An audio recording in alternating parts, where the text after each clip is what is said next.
నమస్తే. ప్రస్తుతం సోమాజిగూడలో వికలాంగుల పోరాట హక్కుల సమితి ఆధ్వర్యంలో అఖిల భారత రాజకీయ పార్టీలతో ఒక సమావేశం అనేది నిర్వహించారు. ఇందులో ముఖ్య అతిథిగా యూపీఎస్సీ కోచ్ బాలలత మేడం ఒకసారి మాట్లాడదాం. మేడం చెప్పండి మేడం, కాంగ్రెస్ ప్రభుత్వం మేనిఫెస్టోలో వికలాంగులు కావచ్చు అందరికి కూడా 2,000 పెన్షన్ పెంచిస్తా అని చెప్పారు. కానీ ఇప్పుడేమో సంవత్సరం పాలన అయిపోయింది, ప్రజాపాలన విజయోత్సవ సభలు చేసుకుంటున్న పరిస్థితి కనిపిస్తుంది. దీని గురించి ఏం చెప్తారు? చాలా అంశాల్లో దివ్యాంగులకు తెలంగాణలో న్యాయం జరగట్లేదు. ముఖ్యంగా గమనిస్తే మహిళలందరికీ బస్సు ఫ్రీ అన్నమాట. కానీ దివ్యాంగులు మాత్రం అందరికంటే ఎక్కువ వాళ్ళకి ట్రాన్స్పోర్టేషన్ అవసరమైన దివ్యాంగులకే వీళ్ళని మాత్రం పక్కన పెట్టేశారు. అదేవిధంగా రిజర్వేషన్ విషయంలో కూడా ఏమీ మాట్లాడలేదు.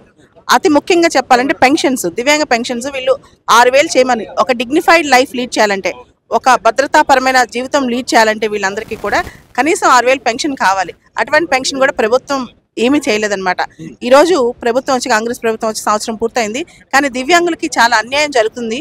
ఈ విషయంలో ఈరోజు మందకృష్ణ మాదిక్ గారి ఆధ్వర్యంలో మేమందరం కూడా ఇక్కడికి వచ్చి మాట్లాడటం జరిగింది.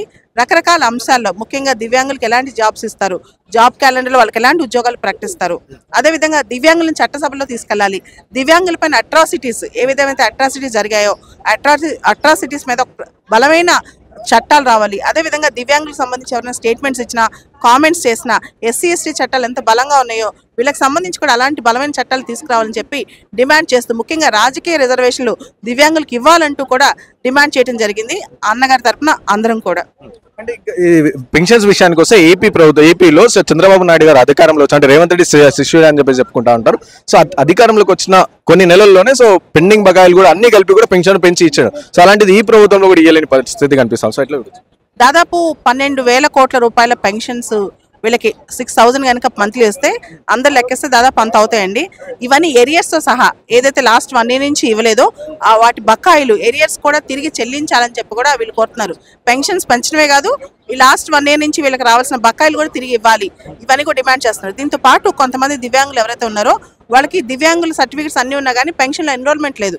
చాలా రకాలుగా డిస్ట్రిక్ట్ అడ్మినిస్ట్రేషన్ ప్రతి ఇంట్లో చేసే సర్వే, ముఖ్యంగా రీసెంట్గా సర్వే చేపట్టింది తెలంగాణ ప్రభుత్వం. మీకు తెలుసు, క్యాస్ట్ సెన్సస్ అంటున్నాము, సర్వే అంటున్నాము, ఇవన్నీ కూడా.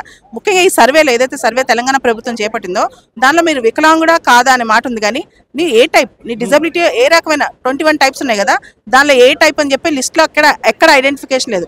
అసలు ప్రధానంగా ఏ రకమైన బాధతో బాధపడుతున్నారు, ఏ రకమైన ఛాలెంజ్ ఉంది ఫిజికల్గా, అది అర్థం కాకుండా నువ్వు ఎలా పెన్షన్స్ ఇస్తావు, ఎలా వీళ్ళకి జాబ్స్ ఇస్తావు. సర్వేలో కూడా గవర్నమెంట్ ఇంట్రెస్ట్ అక్కడే తెలుస్తుంది అనమాట. సర్వేలో కూడా దివ్యాంగులకు సంబంధించి పూర్తి స్థాయి సమాచారం సేకరించట్లేదు. ఆస్తుల గురించి సేకరిస్తున్నావు, పెళ్ళయిందా లేదా, ఎక్కడెక్కడ నీ సంపాదన ఉంది అన్నీ సేకరిస్తున్నావు, కానీ దివ్యాంగులకు సంబంధించి ఆ 21 కేటగిరీస్లో వీళ్ళు ఏ కేటగిరీ కిందకు వస్తారనే అంశం మీద మాత్రం ఎటువంటి సమాచారం సేకరించట్లేదు అనమాట. అంటే దివ్యాంగుల పట్ల ఈ ప్రభుత్వానికి దృష్టి లేదు అని అర్థమవుతుంది. కాబట్టే ఈ రోజున అందరం కలిసి ఇక్కడ ఒక డిమాండ్ తీసుకెళ్ళాం.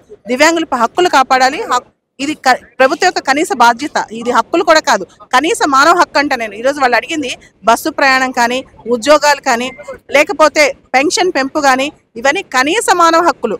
దివ్యాంగుల కనీస మానవ హక్కులు పట్టించుకొని ప్రభుత్వం ఏమాత్రం ప్రభుత్వం ఎక్కడైనా మనం ఆలోచిస్తే కనుక ఇది అసలు ప్రభుత్వం ఉన్నట్టా లేనట్ట, ఇదే క్వశ్చన్ ఈరోజు అందరూ కూడా అక్కడ వేస్తున్నారండి. అంటే ఈ ప్రభుత్వం కూడా అంటే సంవత్సరం అయిపోయింది మేము పాలన చేసి, అందుకనే ప్రజాపాలన విజయోత్సవ సభలు చేస్తున్నాం. కంప్లీట్ అందరికి న్యాయం చేస్తున్నాం. 6 గ్యారెంటీలు అన్ని అమలు చేస్తున్నాం. ఈ 6 గ్యారెంటీల భాగంగానే వికలాంగులకు సంబంధించి పెన్షన్ కూడా ఉంది.